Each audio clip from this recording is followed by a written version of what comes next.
So why don't we jump right in? We're going to start talking about what does it look like in order for us to reach students. We have to at least acknowledge the reality that it's important for us to know our campus well. And so, how do we? We can't walk onto a campus blind. We can't walk on the campus and having an understanding of the context that we're walking on is very, I think, critical and important, and leads to success down the road. And so, let's talk about understanding your campus. And Brian, we're going to let you start this part of the conversation. So talk to us. We use that phrase, understand your campus. What does that mean? Like, how do we begin to understand the context that we're serving in order for us to be effective evangelists on our campus? So this was a very important part of my story. When I started at Drexel 19 years ago, I was beginning things. I didn't have a predecessor, and there really weren't very many other evangelical campus ministers concentrated on Drexel's campus. So there was no one there to learn from. So I had to figure out this campus basically on my own. There was nobody to tell me what it was like. And Drexel is a unique campus. It's still on the quarter system, so we have 4 quarters a year that match up with the seasons. We do co-ops, so 2 of those quarter students are on an internship, and 2 of them they're in the classroom. We're a 5-year school, not a 4-year school. There's a lot of pieces of Drexel that are just doing things a little bit different. And I had to figure out that all my assumptions of what college was like. I went to a small Christian school in the middle of Pennsylvania, that sort of piece, and just trying to figure out the campus. So I really, really spent a lot of time talking to anyone and everyone. Internet research on the university was actually helpful. Figuring out number of students, figuring out where those students are. We have sidewalks that are important, figuring out which sidewalks there are. We have a street corner in on our university that is probably one of the most strategic street corners in the city. Like there's just a couple intersections there that you can always find people. There's subway stops there. There's Market Street intersecting with 33rd Street. We have a big dragon statue there. Just learning that about the campus, trying to figure out who Drexel was. And almost, to tell you the truth, the International Mission Board, the IMB, some of their strategies of walking into unreached people groups, walking into nations, helped me more on the campus than than a lot of other strategies as well. I really approached Drexel as if I was going overseas to a new culture. Um, Figuring out student populations because I on a large campus, it is not one group. It is not one single community. There are multiple communities. Where are those communities? How do they interact with themselves? What places on campus do you have to specifically go to? And what student populations on campus do you have to specifically go to and bring the gospel present into that specific student population, or it won't get there otherwise? Things like student athletes, fraternity and sorority life on my campus, commuters, medical students, graduate students, international students, all these populations on the campus won't be reached unless you specifically intentionally target that specific population. You can't just haphazardly reach into the athletes. You have to go and intentionally do that. So figuring out all those layers was just basically, I'm still doing it. Uh, COVID was a university reset, and I had to refigure out my campus after taking some time off from and Zooming things. But probably the first 2 or 3 years on at Drexel's campus, this was the most important question, figuring out what the university was like. For anybody, were there some relationships that you had to prioritize in order to begin to understand your campus? I would say one of the people that has been helpful, not only here at the University of South Carolina, but Columbia College and some around, was our advisor. Our advisor was actually like really helpful in helping me kind of navigate what was going on with the university. Actually, the two schools that I've been at as BCM director, the advisor for our ministry was actually like a academic advisor at the university. So they were really in tune with like different majors that were really popular, how that impacted campus, different things that the university was strategically trying to do to advance its priorities. And that was really helpful. It's like sometimes the university in and of itself is an organization that's moving in a particular direction. And I think even if that doesn't impact directly your ministry, it's really good to know just in terms of like trying to minister to staff to kind of know sometimes like what their big agenda items are that they're trying to accomplish in their job. And sometimes, man, it's just like, hey, this event's coming up. You can step into their office and pray with them and just encourage them because sometimes they get beat up and stuff like that, just in like the university setting. But that was a huge part of understanding the campus was staff that were already at the university that love the Lord and want to help me like.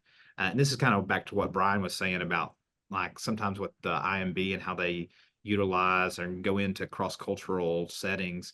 Like God is already at work on all of the campuses that we would ever either pray to be on or already on. So it's just a matter of figuring out like where do we fit into the big picture of what God's already doing on that campus. And then I was benefited here specifically at the University of South Carolina. The multiple college ministers in the area have been really, really helpful. Some of them were long-term staff and some different things. And there was just other people that had worked on this campus that were really helpful. Some of the other directors that had moved on and done different things when I came into here. Actually, one of them, I moved from Arkansas, and one of the previous BCM directors at the University of South Carolina is an executive pastor in Arkansas that I knew. And so when I came out here and started, he hadn't been on the campus in a little while, but he gave me some of the first like helpful things to either ask or check out or talk to this person. And so all those things were like extremely helpful in trying to understand my campus and understand like the world that I was kind of stepping into and where God was at work in the midst of all that.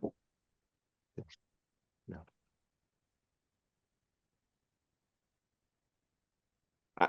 Sorry, I was on mute. So I would agree that with the advisor as well, but also get to know your your student involvement director on campus.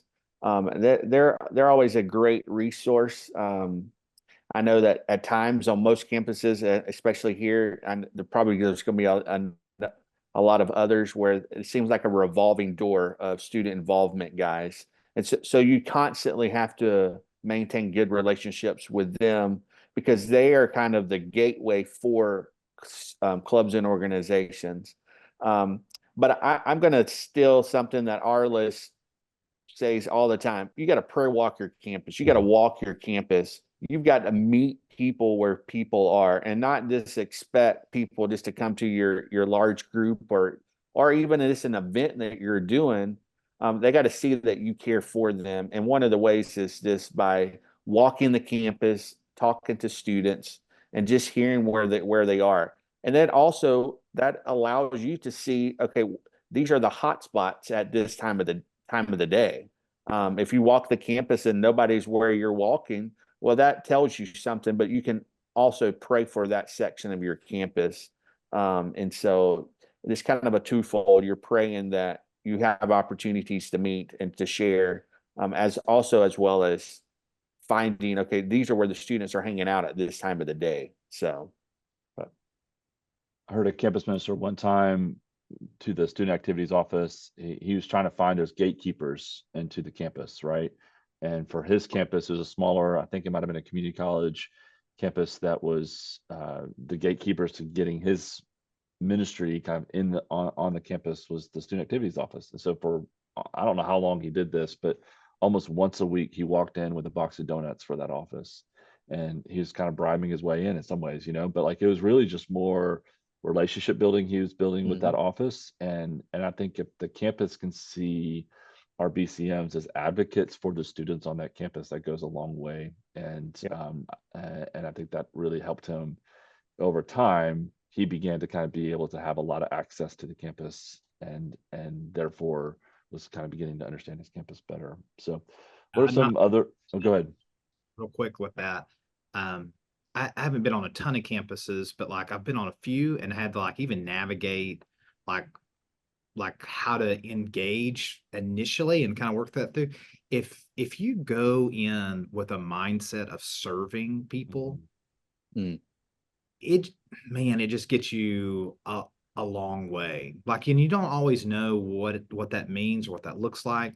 But if you go in with like the Jesus mentality of like just serving others and just seeing where that takes you, there's a lot that can be accomplished with that. Like the school that I was at in Little Rock, they thought it was actually like really weird that ministries were like even remotely interested in being at the university. Like the staff were confused by it. It was just odd, and it was in the cultural South. Like it was in Little Rock, Arkansas. You know what I mean? Like so, it's kind of peculiar that it was like that.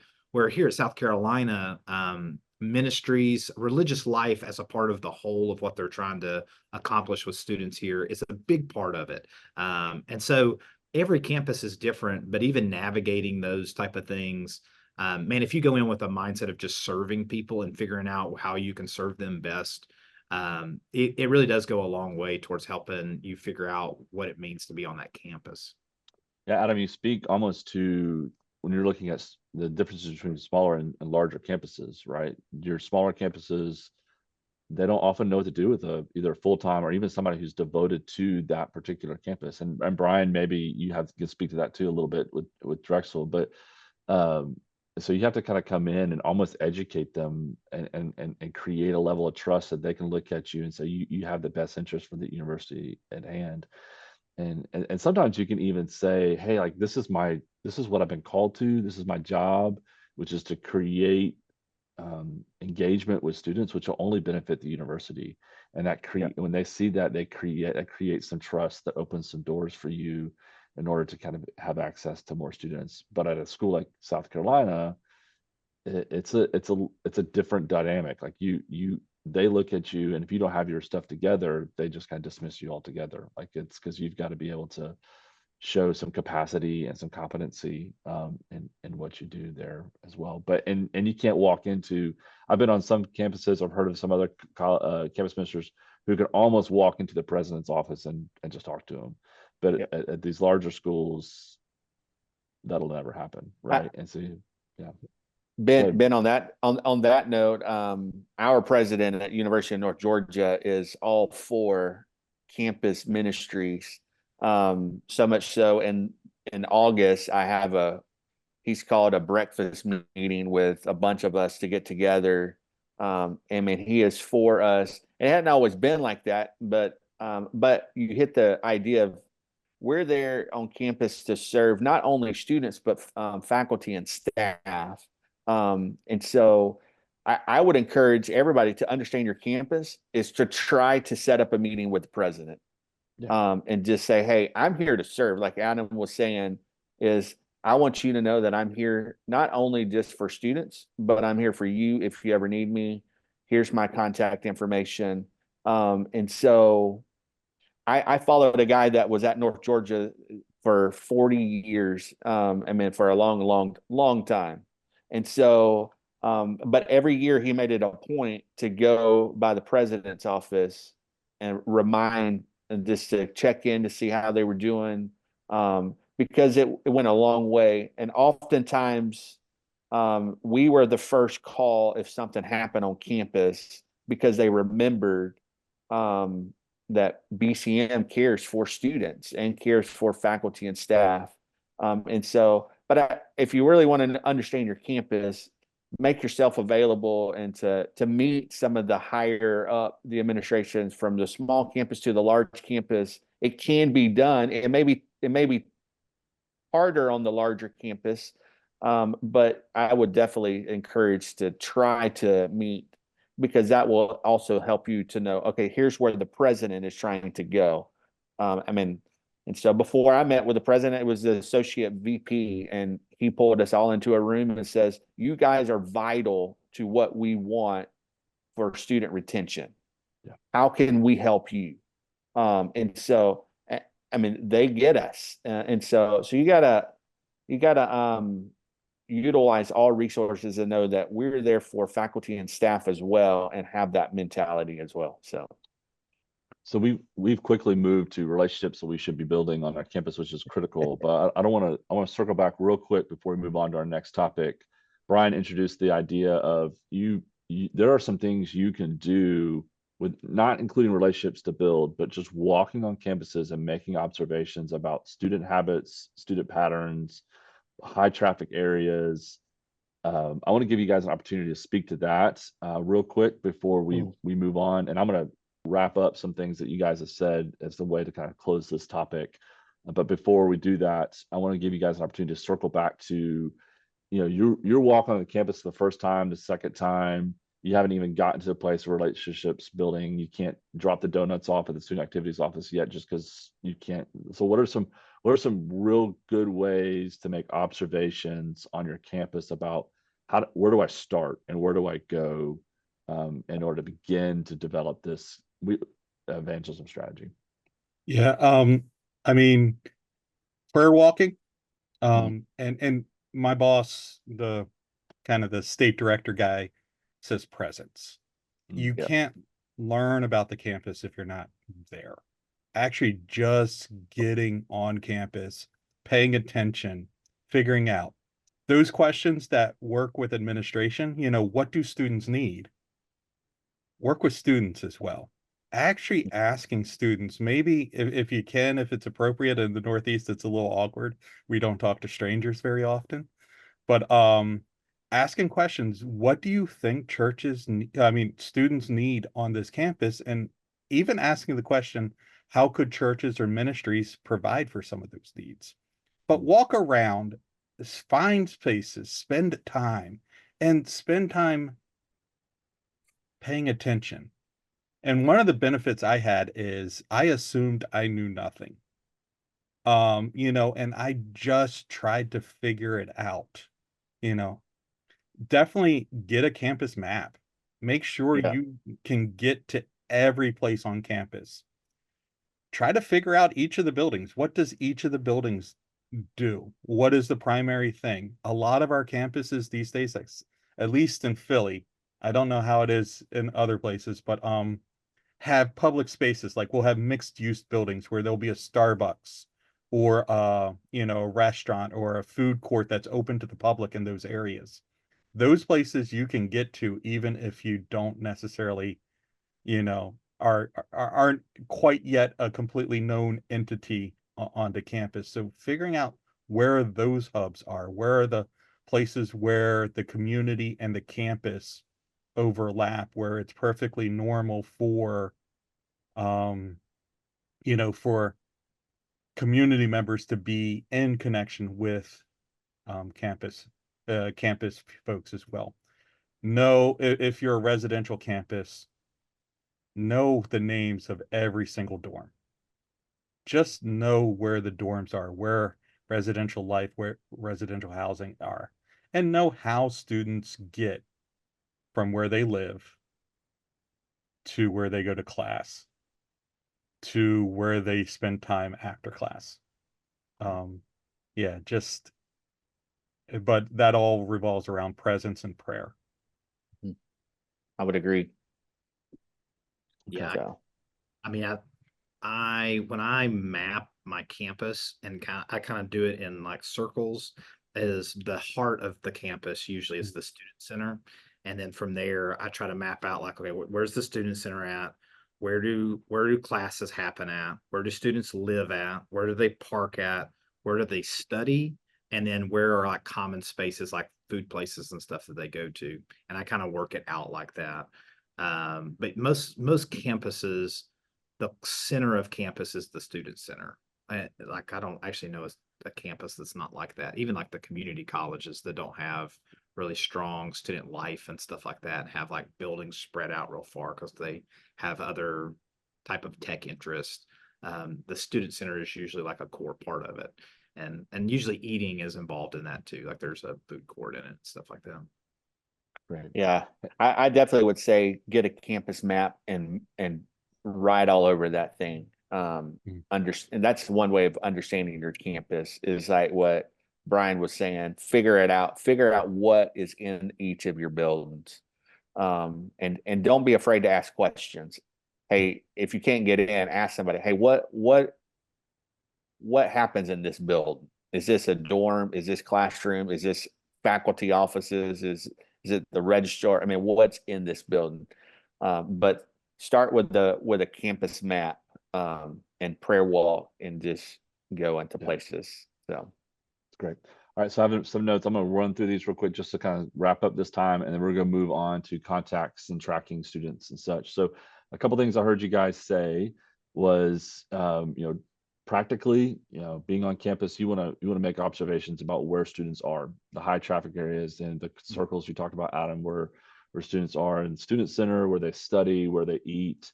Very often most campuses, the student center is going to be a heart of the campus. And so just knowing and understanding your campus, you got to know where people are. And so that's important. Developing relationships with key people on campus. We've talked a little bit about, administrators to leaders on campus. How do we connect with them in a way that they know that we're here to serve our students and such. I think we did talk a lot about, but it is critical to know who are the influential people groups on your campus. What are the organizations, from Greeks to majors to whatever, because a lot of those people groups have their own kind of nuances, their own habits, and so learning if those are the influential groups on campus, then the campus is going to reflect that in some capacity as well. And then, just kind of wrap this up. And I think in order for us to know our campus and understand our campus, we have to be on our campus, right? Amen. I feel like that was a regular theme of, you can't sit in your office, you can't sit at your home. If you're blessed to have a building, you can't sit in your building and just assume that you're going to understand the campus by being close to it and be on it and watching and observing that. And then probably that should go along with that. As you're on campus, you're praying and prayer walking your campus as well. And so I feel like that was a great way to end our times.